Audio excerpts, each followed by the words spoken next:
Well, it's 3:30. I guess we'll go ahead and get started. I want to welcome everybody. Thank you for coming out this afternoon. It's a beautiful afternoon. I'm glad you came in to be able to listen to the first faculty lectureship of this semester.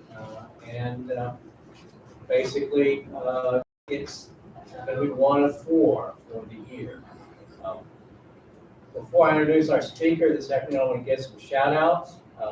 First to the committee, the committee who chose the faculty lecturers, Dr. Del Pardo, Dr. Chelsea Starr, Dr. Manny Varela, Dr. Kathleen Wagner, and Dr. Michael Zhang for doing their work up front.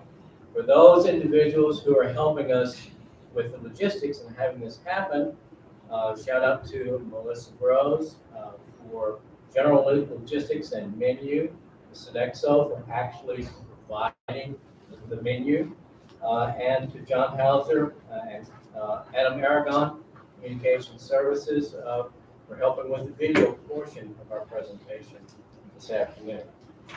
It's my privilege to introduce Dr. Jennifer Welsh, who's going to speak to us today on Western tourism in Meiji, Japan.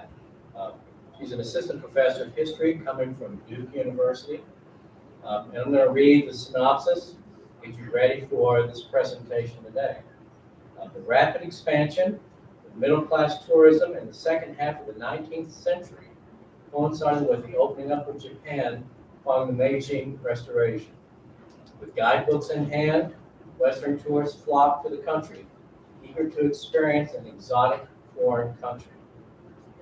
This presentation will examine how guidebooks and tourist photo albums help them navigate where to go, what to see, and how to perceive the Japanese culture that they're visiting. So please help me welcome Dr. Jennifer Welsh.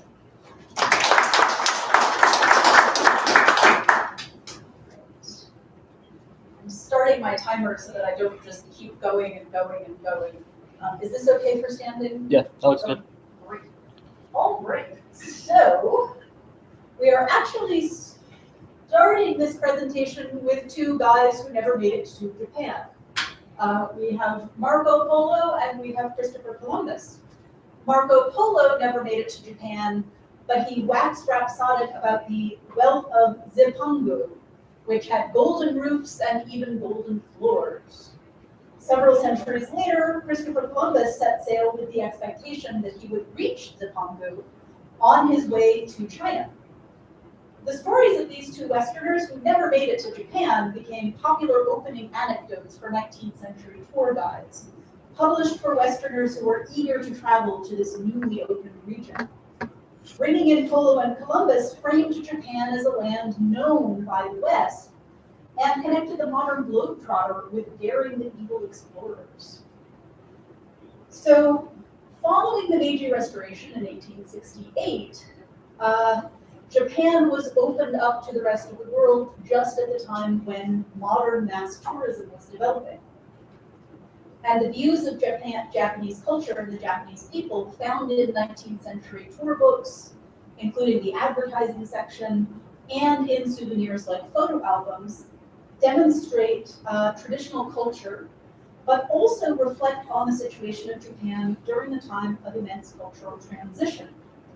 Suddenly, during this period, people could travel the world and experience new cultures in a way that had not before been possible. Japan was of particular interest because it hadn't been accessible during the centuries of the Tokugawa shogunate. So Europeans and Americans were avidly reading accounts of this mysterious and closed-off land, but they couldn't go there until after Perry, after other treaties, and particularly after the Meiji Restoration. Guidebooks were essential if you wanted to know how to experience this foreign culture in only 3 to 4 weeks. And so in this presentation, we're going to look primarily at guidebooks and photo albums before we get into how these resources help tourists navigate where to go, what to see, and how to perceive and remember the culture they were visiting. I want to talk quickly about what the situation was like before 1868. So European interaction with Japan actually starts in the 16th century when the Portuguese, also known as the Southern Barbarians, because they were coming up from the southern coast of China, and because they didn't understand basic manners or how to use chopsticks, began to come up, they began to trade with the various Japanese daimyo.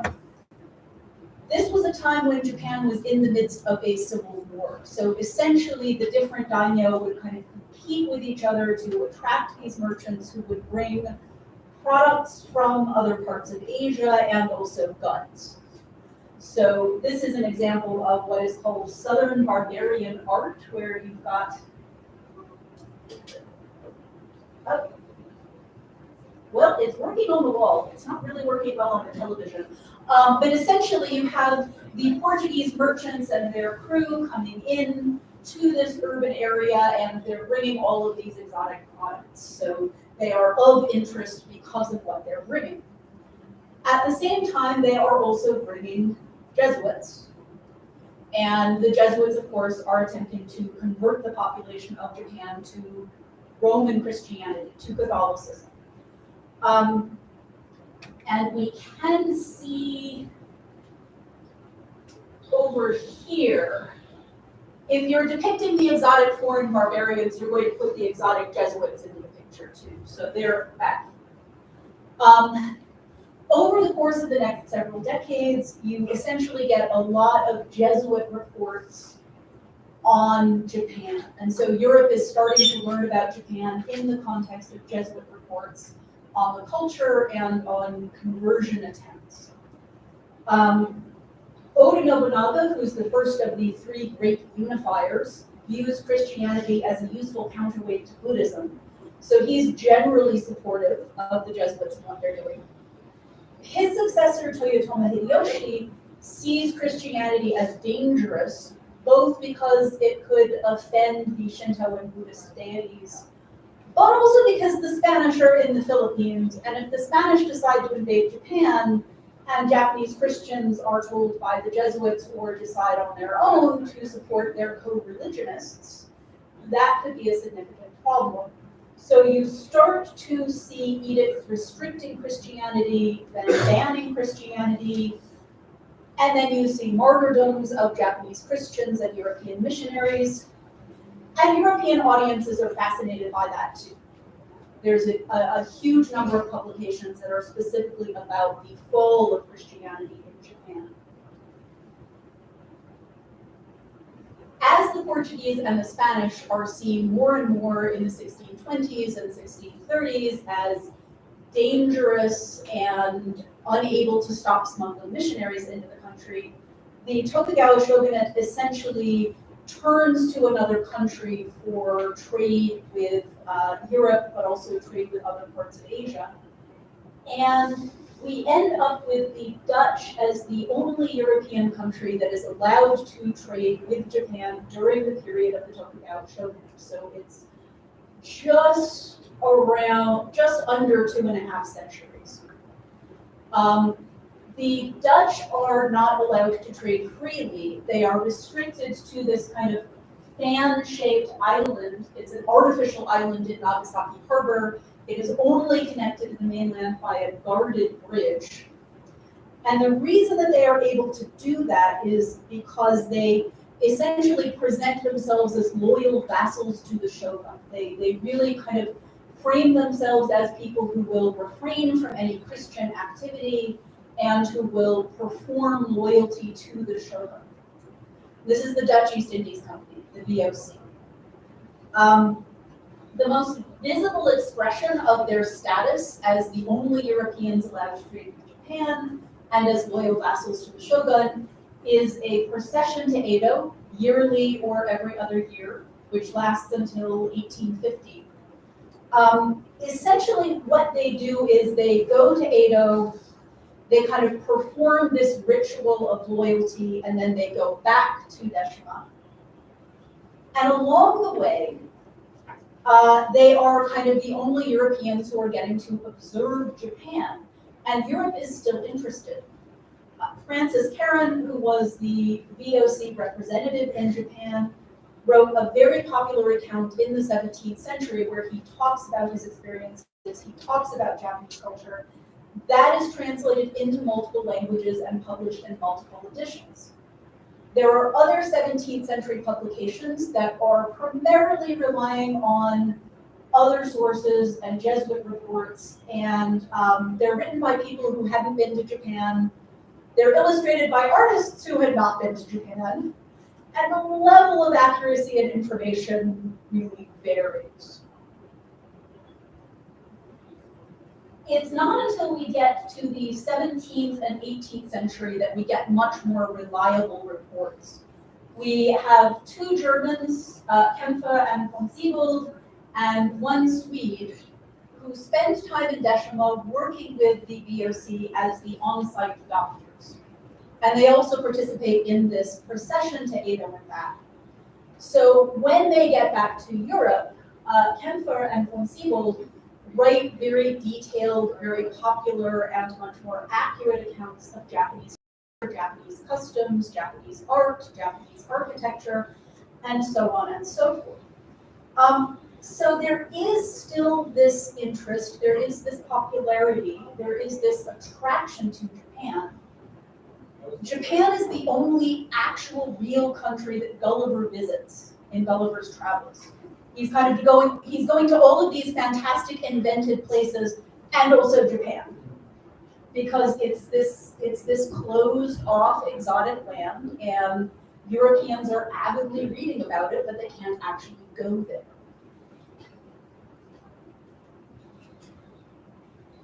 Perry's ships did not actually look like that, by the way, in case you were wondering. By the late 18th and early 19th centuries, you get Europeans involved in increasing activity and exploration in the Pacific.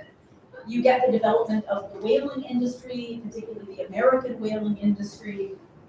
And Japan itself is still closed. Europeans who attempt to engage with the Tokugawa shogunate are forcibly turned back. Individual explorers or shipwrecked sailors could find themselves arrested and transported to Nagasaki and handed over to the Dutch. And there are, again, lots of books about all of these expeditions, lots of books about how they're not able to actually get into Japan. But by the mid-19th century, the United States in particular is much more focused on getting access to Japan. 1848, the Mexican-American War ends, and the United States has all of this Pacific coast from which they can more easily get out into the Pacific. There are steamships which can make the trip from California over to Asia in under 20 days. Merchants want access to China and Asia as markets for their products. They also want access to Japan as a port, place to get supplies, water, and potentially to get coal. Sailors want to know that shipwrecked Americans will be treated well, and Protestant missionaries dream of bringing the gospel overseas. So they want to Christianize Japan again, hopefully with more success. So Commodore Matthew Perry set sail in 1852. He's got 4 warships, and his goal is to open up the Hermetic Empire of Japan to Western trade by force if necessary.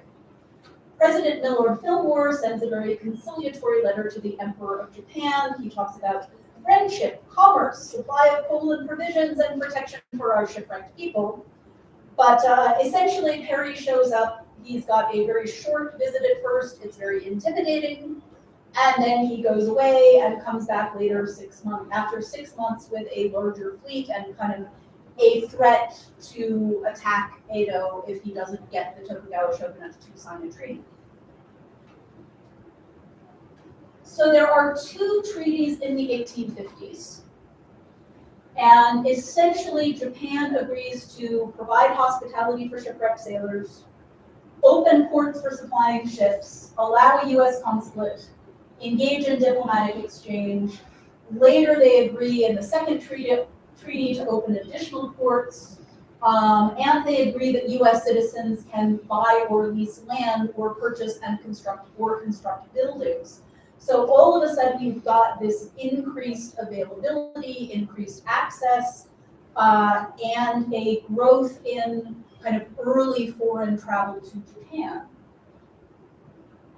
The most important port, the most important city is a city called Yokohama, which was basically taking a tiny fishing village and expanding it into the primary port for Westerners. So you've got this view here of the newly established port of Yokohama. You can see that it is a fairly large city. It's got all of these foreign ships in the harbor, and it's really booming.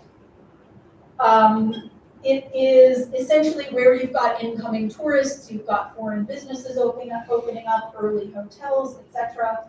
By 1865, it had 5 hotels, 25 grog shops, an unrecorded number of brothels, a cow yard, a horse racing track, gambling dens, and one entire neighborhood known as Bloodtown. So it's not a calm place in the 1860s before the Meiji Restoration, but it's very active and it's really flourishing. And it remains the center of kind of Western interaction with Japan, with all of these people coming in, with Yokohama as the place where the steamships arrived first. It's a little hard to see that this is meant to be depicting Japanese and Western interaction, a mix of Western and Japanese clothing. There is a woman in a Japanese attempted Western clothing who's playing a violin like a guitar. And so it's kind of meant to show these interesting interactions. It's not always getting the details completely right. Right. Over the next 14 years, after these treaties, after Perry, you get a lot of upheaval. You get the period known as the Wakamatsu, or the collapse of the Tokugawa shogunate. And at the end of that period in 1868, you have the restoration or new development of a political system focused on the emperor. That's the Meiji emperor shown here. Westerners, by the way, also took credit for this development. British diplomat Ernst Sato claimed that the strange Tokugawa political system was enabled to hold together solely by the isolation of the country from the outer world. As soon as the fresh air of European thought impinged upon this framework, it crumbled to ashes like an Egyptian mummy brought out of its sarcophagus. The argument that the West, and specifically the United States, opened up Japan is, as Mark Ravina has pointed out, a compelling fiction. It creates a false contrast between traditional Japan and the modern Western world. However, this fiction played a significant role in the 19th century Western imagination and in how Japan was presented to Western tourists. So we've got essentially now Japan over here, and we've got the Pacific and the connection this way that's being developed to Yokohama. It actually launches in January of 1867, so it's a year before the Meiji Restoration. We've got the first California to Yokohama steamship. From there, Western tourists start to travel to Japan in ever-increasing numbers. Japanese culture, the Japanese people, the Japanese landscape, Japanese architecture, all attract a wide range of Victorian visitors. And if you're coming from Europe, by the way, your first leg of the journey is actually to go by rail across Canada. So several of the guidebooks to Japan include a here's what you do when you're going across Canada section. And of course, with this increase in travel, you've got a flood of publications from diplomats, missionaries, sailors, travelers, and others. By 1890, Basil Taylor Chamberlain, who we'll encounter again as a tour book author, complained that that not to have written a book about Japan is fast becoming a title to distinction, because everybody's doing it. So the long history of Japan being a country that could be talked about but not traveled to meant that Japan occupied a unique position at the dawn of the age of mass tourism. On the one hand, it was timeless and unchanging. It was a mysterious and isolated land. On the other hand, it was a land that was modernizing and westernizing, having finally broken free of the shackles of the shogunate.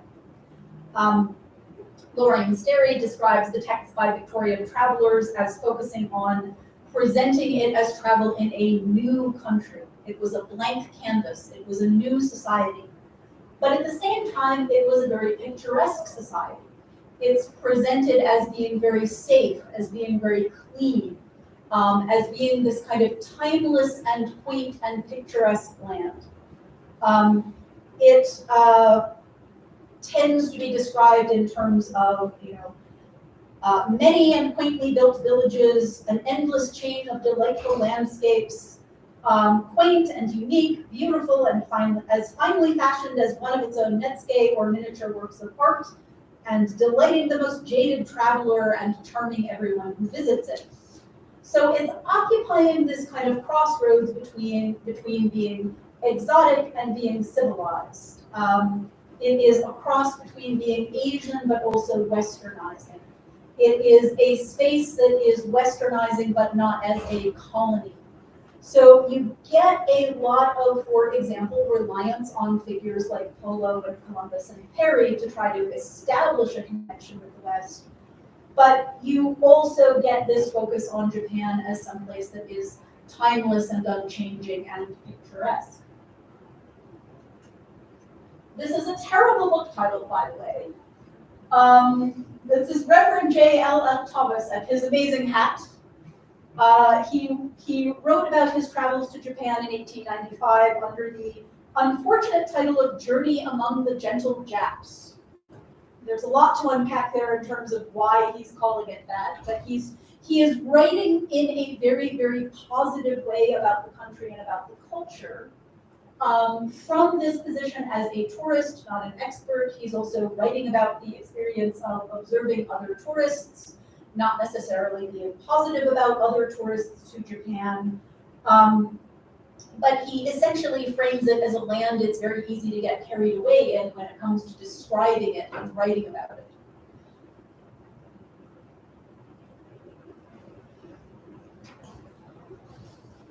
So this is where we get into the larger genre of guidebooks to Japan, kind of this same mix of enthusiasm and practicality that we see in Thomas also appears in the guidebook. The very first one was published in 1880 in Yokohama, and Keeling, the author, describes it as something that is meant to answer the questions: what places of interest are to be seen in this country? How shall we find them? Which is the best way of getting there? In what manner can we most profitably spend the few days we remain here? And he acknowledges that there have been earlier guidebooks about individual cities, but says this is the first one that has this kind of large-scale coverage and includes useful hints, a glossary, money, information about distances, roads, festivals, etc.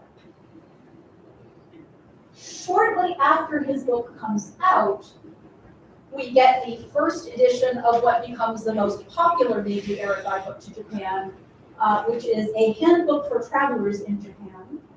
The first edition was authored by Ernst Sato, who had been working in Japan as a diplomat during the Tokugawa era, kind of the end of the Tokugawa era. And he essentially is responsible for the first two editions coming out in 1881 and 1884. He later goes on to write more about his diplomatic career once he's back in Europe. So he's kind of dedicated diplomatic corps, Tokugawa era experience, and so on, and turning that into a tourist handbook.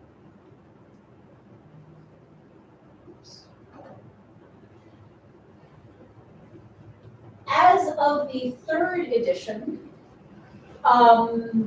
this guidebook is taken over by Basil Hall Chamberlain, who is a British scholar. He's a translator. He teaches at the Imperial Naval School in the University of Tokyo. So he's an academic, right? He's a professor who's now taking over writing this set of tour books. He also writes a lot of other works. He does a lot of translation.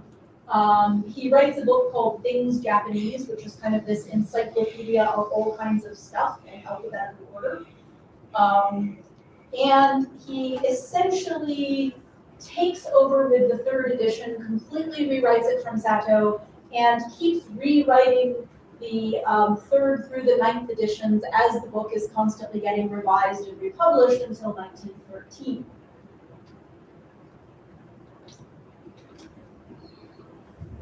So one of the things that these guidebooks have to engage with is that question of Japan as being picturesque.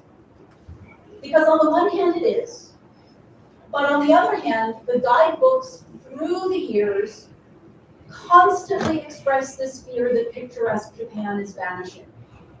It's great that there is an increasing network of railroads. It's great that travel in some ways is becoming easier.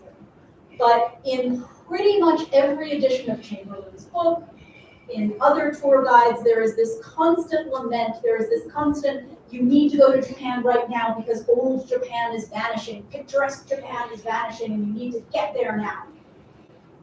By 1913, though, in the last edition of the guidebook, Chamberlain says something really interesting, which is that Europeanization, after all, is not to carry everything before it. Along many lines, the people retain their own manners and ways of thought. They even, to a great extent, retain their own dress. Not everybody is going around looking like this in Japan in the early 20th century, in spite of the fact that earlier tour book authors were really worried about it. Japan, he says, though transformed, still rests on our ancient foundation. So there is this kind of final relieved note that maybe it's not so urgent to get to Japan immediately because the entire country is not going to be all railroads and Western style instruments and Western style clothing the way that it looked like it might be back in the 1880s and 1890s. So there is a lot that I could talk about in the guidebooks. I'm going to focus on a couple specific themes that I think are interesting, and I'm happy to answer questions about other stuff. The first one is food. There is a lot of concern about Japanese food. This is long before sushi and ramen are sort of well known, right? Japanese food is distressingly exotic. Keeling is super optimistic. He says that you can get a lot of things that you would like to eat. He specifically mentions brands of beer that can be obtained. He praises Japanese cooking and says that, this is a place where you can find stuff to eat. It's fine. Sato is very not optimistic, and he essentially says it is practically impossible when traveling in many parts of the interior to obtain anything in the way of foreign food, and those who cannot eat the native fare should therefore take with them their own supplies. He also says if the servant accompanying the party, this is the age where you expect to have servants or to hire servants and so on when you get to Japan, which the guidebooks also talk about a lot, by the way. If the servant accompanying the party can make bread, a supply of flour should be taken, as an oven can easily be improvised. And he essentially says you should use the rice pot to cook bread in as an oven, because why would you actually use it to make rice? He gives an example that people should either take with them or have shipped to their destination to cut down on luggage. Even those who can eat Japanese food should be sure to have a supply of things like lean extract of beef, German pea soup sausage, corned beef, tin milk, biscuits, jam, etc., etc. And he recommends you chop up the potatoes and cook them in the extract of beef, make a kind of potato soup. The issue of food continues to be one that Chamberlain addresses in all the editions of his guidebook. He says, many who view Japanese food hopefully from a distance have found their spirits sink and their tempers embittered when brought face to face with its unsatisfying actuality. So he essentially has this list of things foreigners can actually eat. And you'll notice that he includes the romanization of the Japanese names. You can ask for these things. And that way you can be sure that you will actually have food when you're traveling to Japan. All of the guidebooks include extensive advertisements from stores where you can get preserved foods. You can get leavings, which Sato mentioned, preserved and dried fruits. You can get fresh and preserved provisions at the lowest market rates. You can get those shipped to wherever you're going. And of course, if you are going to restaurants in the larger cities, you can rest assured that you are at places where there are European meals at all hours. Or again, you can get jams, jellies, and tinned fruits, beef tea, and so on as you're traveling through Japan. Many of the hotels also specifically advertise that they've got French chefs. So you can be sure that you're going to be okay. And many of the hotels also advertise that they've got meals in the best European style and also good wines. A lot of advertisements for alcohol in the tour books. So the other thing I wanted to talk about is tourists behaving badly, because these tour guides also include a lot of recommendations about what not to do. And essentially, not just to complain about tourists. Chamberlain complains about tourists in his other works. And he has this entire taxonomy of Globe-Trotters where he just criticizes all of them in very specific ways. But he also includes recommendations for what you should and shouldn't do. He notes that it's only fair that foreigners pay more for jinrickshaw rides and hotel accommodations, because first of all, they tend to be heavier, so it's more work for the jinrickshaw pullers. And they are more annoying in the hotel because they want separate rooms, they want fresh water in the bath, they want to have their servants be able to cook European food in the kitchen, and all of those other sorts of things. So clearly it's only fair that they're paying more to be able to do all of that. Beginning in the second edition in 1894, the second edition that Chamberlain revised, he notes that many travelers irritate the Japanese by talking and acting as if they thought Japan and her customs a sort of peep show set up for foreigners to gape at. And he then goes into this extensive section about here are things that you shouldn't do because they're just rude. All of the guidebooks and many of the travelers' accounts also specifically say, take your shoes off before you go into a building. If you're walking on the tatami mats, you're essentially walking on the furniture. Imagine what it would be like if people came into your house and started walking on your furniture with their dirty, nasty, muddy boots. Don't do it. It's incredibly rude. And every tour book feels the need to tell tourists about the shoes and make recommendations for what kind of shoes you should wear, because this is clearly something that is an ongoing problem for European visitors. All right, so now you've been to Japan, and you've carefully taken your boots off, and you've dealt with the food as best you could. What do you do in terms of commemorating your trip? I think you've noticed the thing that I wanted to point out here. You can, in fact, if you go to Arthur and Bob's Fine Art Gallery, get tattooed by the celebrated tattooer patronized by their Royal Highnesses Prince Albert Victor and Prince George. So that is one option if you are going to Japan during the Meiji era. Another is to bring home plants. This is a type of souvenir that would be a lot more difficult nowadays because there's much more concern for what happens when you bring all of these foreign plants to another climate. This is how some of them came over to the United States. But you could go to these various nurseries, and you'll notice a lot of the places that I'm highlighting in these ads are in Yokohama, because that's where the tourists are going first. And so essentially, a lot of the advertisements are for places in Yokohama and souvenir shops in Yokohama. Not just Yokohama, but a lot of them. You can get all kinds of fine art, metalwork.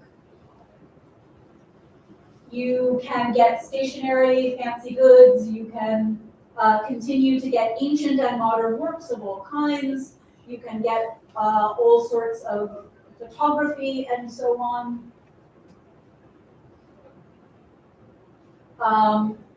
And of course, when you're getting photography, You can basically go to someplace like this that advertises the best photographs of views and costumes of Japan.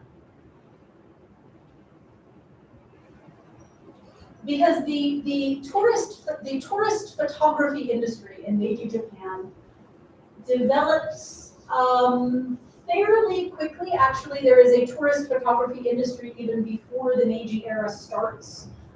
Felix Pietto, who is an Italian-British photographer, comes to Yokohama, is active in from 1863 to 1884, really shapes international views of Japan because he's so prolific in producing photographs from his Yokohama studio, but also because he kind of inspires the entire Yokohama photography industry.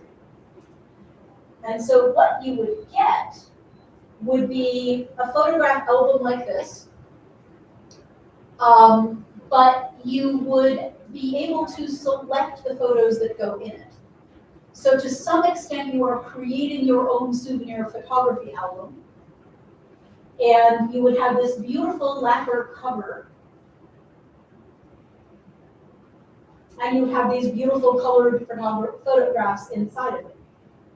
So you would essentially, on the one hand, be putting together kind of standardized, mass-produced photographs of Japan, but you would be arranging them in a way that reflected what you had found interesting or what you found representative and what to you exemplified your trip and kind of represented your time in Japan. Now, this idea of a photography collection actually becomes something that is produced by this newspaper owner, the owner and editor of the Japan Mail, and it's produced in conjunction with the Japanese government. And I want to end by taking a look at some of the material in here, because this is actually such a massive project that it ends up involving pretty much every single studio in Yokohama that's producing photographs. It is funded at least partially by the Japanese government, because this is the Japanese government getting involved in how tourists and Westerners are going to see Japan following Japan's victory in the Sino-Japanese War. So on the one hand, Japan is really representing itself as a modern military power, right? There's an awful lot of Sino-Japanese War art in Japan that is really focused on the modern, the technology, the military advancement in particular.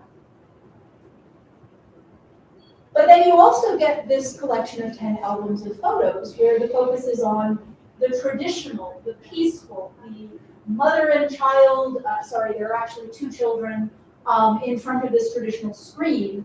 And this is from that collection of Brinkley. So this is the Japan that's being presented to the world in this collection of photograph albums, even though it is a very staged version of Japan. This is not a real shop. This is not a real place where real people are buying or selling fans. This is a studio backdrop with a bunch of fans on it, and then three actors in front of it, kind of staging this mother, child, and traditional Japanese fan vendor. This is a basket vendor, possibly, but he's not out on the street. He's in a studio, kind of performing being a basket vendor for an international audience. This is an actual pipe vendor, but that is not really a profession that we are seeing a lot of by the time you get to the 1890s. And so essentially what we're getting in this collection of photograph albums with funding from the Japanese government is kind of the ultimate expression of Japan presents itself as a traditional, timeless space. Japan presents itself through picturesque scenes, even if they're staged.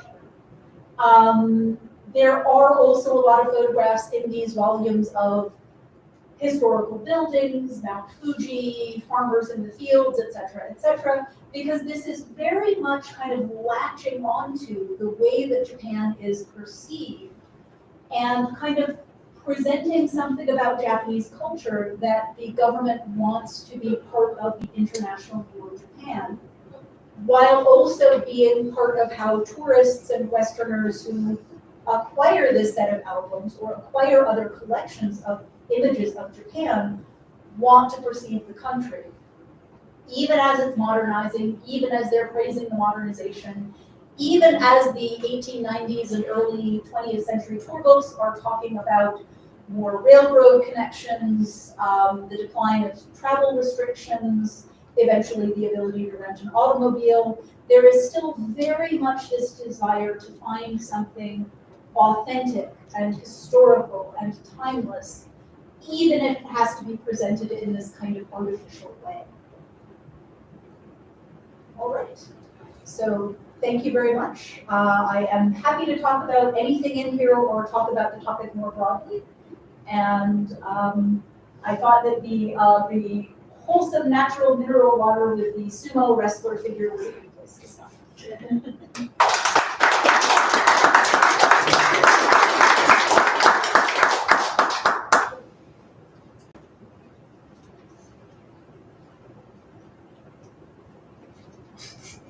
I just managed to knock the battery out of the computer, so put that back there.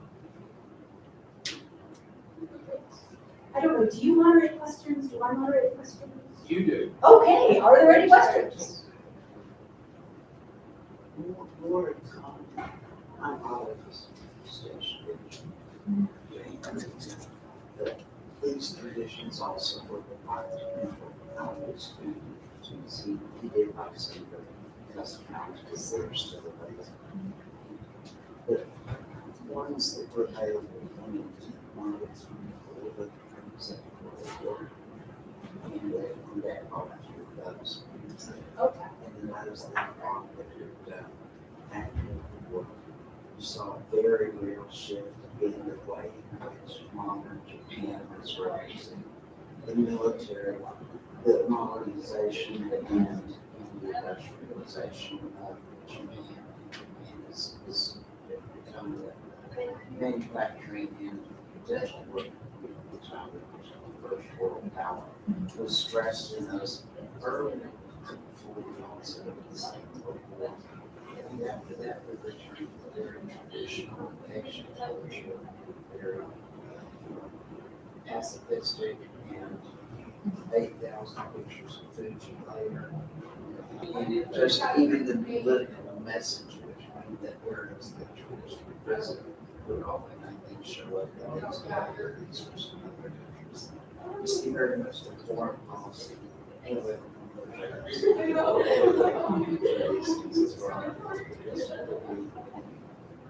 Thank you. It's really interesting to see what is going on with all of these books.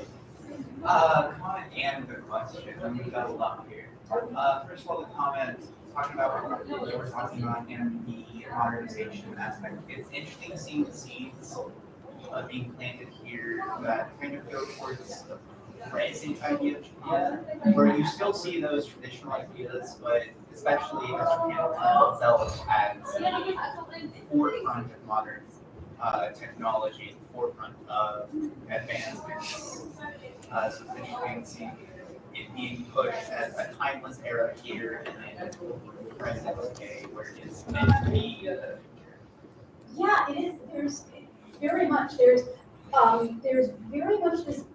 balance between kind of this idea of timelessness and this idea of modernity or looking towards the future. You may have noticed that the modern or Western or kind of technology-focused images are made by Japanese artists. They're not necessarily made for a Western audience. They're not really made for tourists.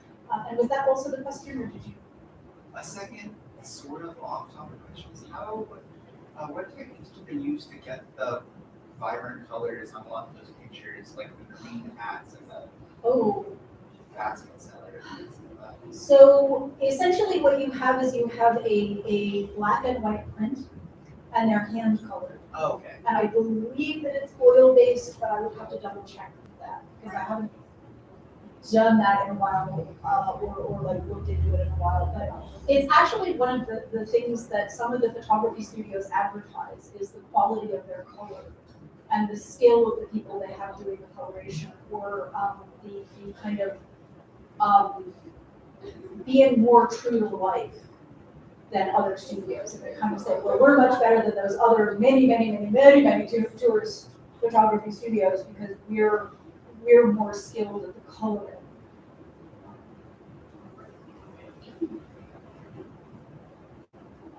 I have a question. How did you get interested in this? Okay, let's see if I can do the short version of this.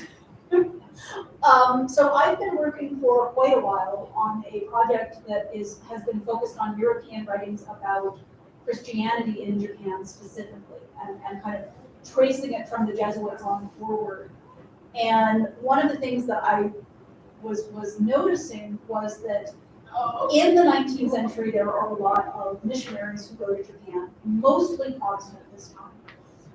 And in the time leading up to Perry's expedition and these treaties and the Meiji Restoration, there is a real focus on Japan as a potential target for missionary work. And so there's this eagerness, and there's this kind of equating Christianization with modernization. It's kind of like, it's the same thing. And so I was reading these accounts by missionaries who go to Japan and ran into some of these kind of more travel narrative accounts by missionaries, and both men and women. And I kind of got interested in the travel narrative side, because I kind of got interested in how are they talking about Japanese culture in this time of incredible transition and increasing mass tourism. And I read Chamberlain's Things Japanese, where he's really hilariously sarcastic about tourists in particular. And so I started getting interested in, okay, what's going on with all these tourists, Joey? If one wanted to read Things Japanese, do you know where you can find it? Yes, and so a lot of stuff, fortunately, has been digitized. And so Things Japanese is available in various digital formats. Internet Archive is a good place to look. Google Books. Hathi Trust has a bunch of stuff that's been digitized from various university libraries. If you need to, I don't think I've got it linked in this PowerPoint, but if you want to email me later, I can send you a link to. And I'm happy if anybody else needs links to anything, because there's a huge amount of stuff that has been digitized and is available, which is fantastic, but also slightly daunting. So.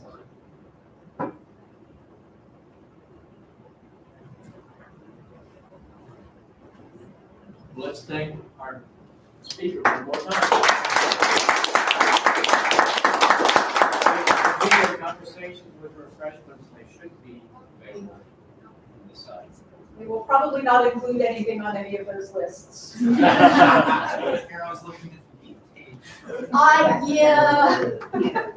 Beef tea is actually really interesting because it's